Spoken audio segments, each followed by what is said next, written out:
It was really strange. I thought I'd knock him out in 1 or 2 rounds, but about the 3rd round, I'd hit him and he fell on me. I thought, that's it. And he started screaming, "That all you got, George?"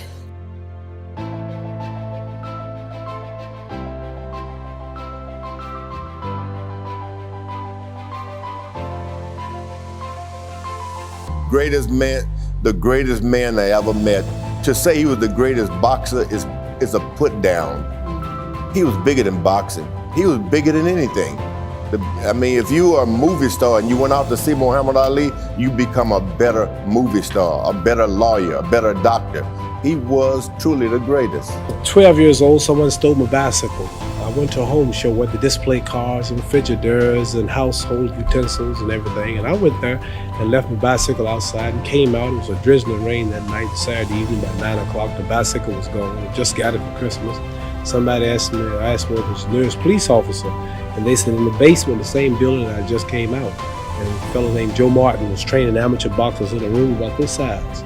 And he asked me to take out an application and learn how to fight so I could beat the fella up in joking fashion who stole my bicycle. So I started boxing. For black people, and regardless to what it costs me, I speak out for what I believe. Like you got people in Ireland fighting for what they believe. I represent this. Also, the draft was something out of my religion teach against, and this made me popular with many people. Then you got the white racists who believe in separation, such as I believe one day the black people in America must go to self, clean up self, help self, do for self. I recognize them. Then you got all the Muslims in Saudi Arabia, Pakistan, Syria, Lebanon, India, all throughout Kuwait, Abu Dhabi, all throughout Libya. They all recognize me because of the name Muhammad Ali. And yet all of this up, all I represent in my confidence. I am the greatest. I cannot lose. I'm pretty. And every man believes he's the greatest. Every man would like to be the greatest. Many want to say this, but they fear it. And they see this in myself, and some hate me for it, and some love me for it. So add it all up, and we have a large crowd. See, Ali, that's the only thing about Ali. When you were watching Ali get beaten up as an old man, even if I was a young kid, he's not going to quit. You got to kill him. He won't quit. Even if he was getting beat up every round, getting the shit kicked out of him by Larry Home. And it's a champ. No, come on, let me out. Come on out. They wouldn't stop it. He would have to stay up there and take the beating like a man. He wouldn't quit. And the way I respect the guy like that so much, I have so much admiration for a guy like that so much, but it's just not right to be that way as a human being. Just say it's over. I'll come back and fight another day else. You got me. I'm gonna float like a butterfly and sting like a bee. George can't hit what his hands can't see.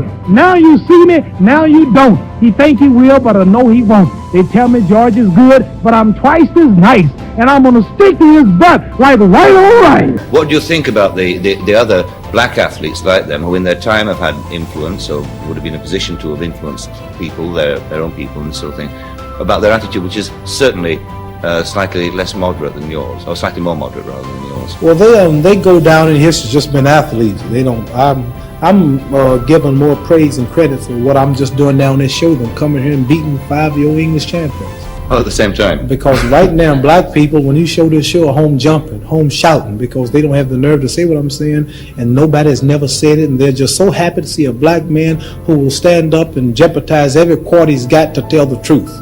So like Floyd Patterson and other fighters, they just don't take part. They make $1 million, they get them a Rolls Royce, they get them a nice home, they get them a white wife. Well, I made it, America's great, and the rest of them catching hell, and he won't say nothing. But when one man of popularity can let the world know the problem, he might lose a few dollars himself telling the truth, might lose his life, but he's helping millions. But if I kept my mouth shut just because I can make millions, and then this ain't doing nothing. So I just love the freedom and the flesh and blood of my people more so than I do the money. You can take his shoe and play it right in Washington, and he threw a jab, and that did it. Not threw two of them. The first one missed, but the second one hit it. But have you never really lost your temper in the ring and really wanted to kill the guy? No. You must have. No, let me tell you now. When I was a kid, I got mad enough to want to kill somebody. But when you travel the world and I'm struggling like in a freedom fight against nations, our nation, you can't get enough hate in you to be mad at one man, and just because it's a boxing match or something. Never. The going to show them all they're wrong because I'm the champion. I'm the real champion. There'll never be one like me. And all of you people in Britain who rank me as the greatest, I'm going to prove I'm the greatest. I'm going to prove to you I'm the greatest. We're going to prove to the world I'm the greatest. Well, just, I'll tell you something. I don't think I've ever said this before, but I'll tell you. I really care nothing about boxing. Boxing is a stepping stone just to introduce me to the audience. Like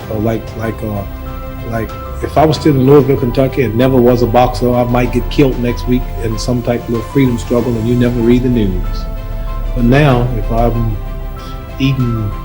say the wrong thing and make news. So like, boxing is just to introduce me to the struggle. Like when I speak, I draw people in the States to draw my people, to teach them various things which will give them dignity, pride, and self-help, and go for self, help the ghetto, and help the dope, prostitution problem, the juveniles, and I use my image to help do all I can to stop a lot of trouble among our own people, fighting and killing each other.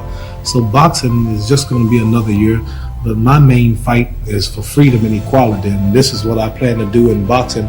It's good for livelihood, but mainly money don't really mean nothing, because I proved that when I gave up the title, not knowing if I'm coming back or not for 4 years, and they let me back on my terms. I didn't deny nothing, I believe. It's still the same everything.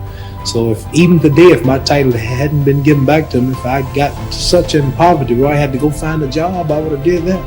But I made a good living speaking in colleges because the war got unpopular. And so many black militants who were trying to do all they could, and I was naturally right in the middle of all of it and represented it, and that kept me alive.